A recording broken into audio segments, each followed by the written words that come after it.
ఇది మీకు తెలుసా, మీ సబ్ కాన్షియస్ మైండ్ ఒక సీక్రెట్ వెపన్ లాంటిది. అది మీ విజయానికి చాలా పవర్ఫుల్ ఇంపాక్ట్ చూపిస్తుంది. ఈ సీక్రెట్ వెపన్ ఎలా యూజ్ చేయాలో ఈ రోజు నేను మీకు చెప్తాను. హై గైస్, ఈ రోజు మనం ఒక ఇంట్రెస్టింగ్ టాపిక్ గురించి మాట్లాడుతున్నాం. అదే సబ్ కాన్షియస్ మైండ్. అసలు సబ్ కాన్షియస్ మైండ్ అంటే ఏంటి, అది మనకి ఎలా యూజ్ అవుతుంది, అసలు మన సక్సెస్ కి ఆ సబ్ కాన్షియస్ మైండ్ కి రిలేషన్ ఏంటి, ఇదంతా ఈ వీడియోలో చూద్దాం. ఈ వీడియో మీకు ఎక్కడా బోర్పడదు. సో ఎక్కడా స్కిప్ చేయకుండా ఈ వీడియో ఫుల్ వరకు చూడండి. ఇప్పుడు మనం హార్డ్ వర్క్ చేస్తాం, అలానే గోల్స్ కూడా సెట్ చేసుకుంటాం. కాకపోతే మనకు అనిపిస్తుంది మనకు సక్సెస్ వస్తుందా లేదా అనే కన్ఫ్యూజన్ మాత్రం ఉంటుంది. అది ఎందుకు జరుగుతుందంటే మన సబ్ కాన్షియస్ మైండ్ లో ఉన్న ఎఫెక్ట్స్ అన్ని మన కాన్షియస్ మైండ్ కి సపోర్ట్ చేయనప్పుడు. కానీ ఒక మంచి విషయం ఏంటంటే మన సబ్ కాన్షియస్ మైండ్ కూడా మనం రీసెట్ చేయగలము. ఇది పాసిబులే.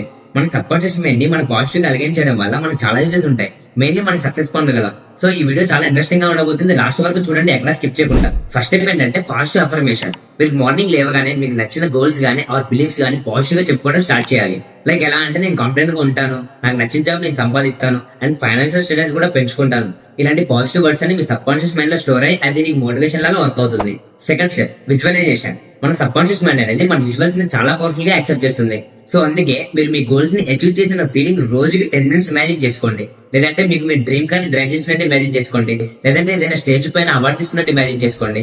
సో మీరు ఇలా ఇమాజిన్ చేసుకోవడం వల్ల ఈ విజువల్స్ అన్ని మీ సబ్ కాన్షియస్ మైండ్ కి రియాలిటీలా అనిపిస్తాయి. సో ఆ రియాలిటీని అచీవ్ చేయడానికి మీ సబ్ కాన్షియస్ మైండ్ చాలా వర్క్ చేస్తుంది. థర్డ్ స్టెప్ వచ్చేసి gratitude.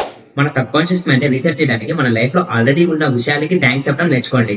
And also it plays major role. మీరు ఈ రోజు సక్సెస్ కి ఆల్రెడీ ముందున్నా అని చెప్పి థ్యాంక్ఫుల్ గా ఉండండి. ఇది ఏం చేస్తుందంటే మీ సబ్ కాన్షియస్ మైండ్ పాజిటివ్ గా థింక్ చేసేలా చేస్తుంది.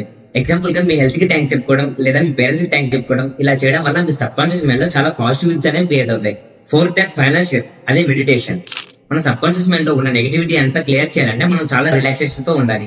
సో మనకి మెడిటేషన్ చాలా యూజ్ అవుతుంది. లైక్ ఎలా అంటే, నెగిటివ్ బిలీఫ్స్ ని రిమూవ్ చేయడం, పాజిటివ్ బిలీఫ్స్ ని క్రియేట్ చేయడం, ఇలాంటివన్నీ మన సబ్ కాన్షియస్ మైండ్ ఆటోమేటిక్ గా చేసుకుంటుంది దీనివల్ల, మెడిటేషన్ వల్ల. అందుకే మెడిటేషన్ అనేది మన లైఫ్ లో చాలా ఇంపార్టెంట్. ఫ్రెండ్స్, మన సబ్ కాన్షియస్ మైండ్ ని రీసెట్ చేయడం అండ్ కంట్రోల్ చేయడం చాలా ఈజీ. నేను చెప్పిన ఈ 4 స్టెప్స్ ని మీరు ఫాలో అవుతే ఆటోమేటిక్ గా మీ సబ్ కాన్షియస్ మైండ్ కంట్రోల్ లో ఉంటుంది. నేను చెప్పిన ఈ 4 స్టెప్స్ కనుక మీరు పాటిస్తే 21 days లో మీ ట్రాన్స్ఫర్మేషన్ ఏంటో మీకు తెలుస్తుంది. And also guys, me opinion and feedback కోసం నేను చాలా వెయిట్ చేస్తున్నాను. అలాంటివి ఏమన్నా ఉంటే మీ కామెంట్ బాక్స్ లో షేర్ చేయండి. అండ్ ఆల్సో మన ఛానల్ అన్స్టాపబుల్ యూని ఇప్పుడే సబ్స్క్రైబ్ చేయండి. ఎందుకంటే ఇలాంటి పాజిటివ్ అండ్ మోటివేషన్ కంటెంట్ మీ ముందుకు తీసుకొస్తాను. నెక్స్ట్ వీడియోలో కలుద్దాం.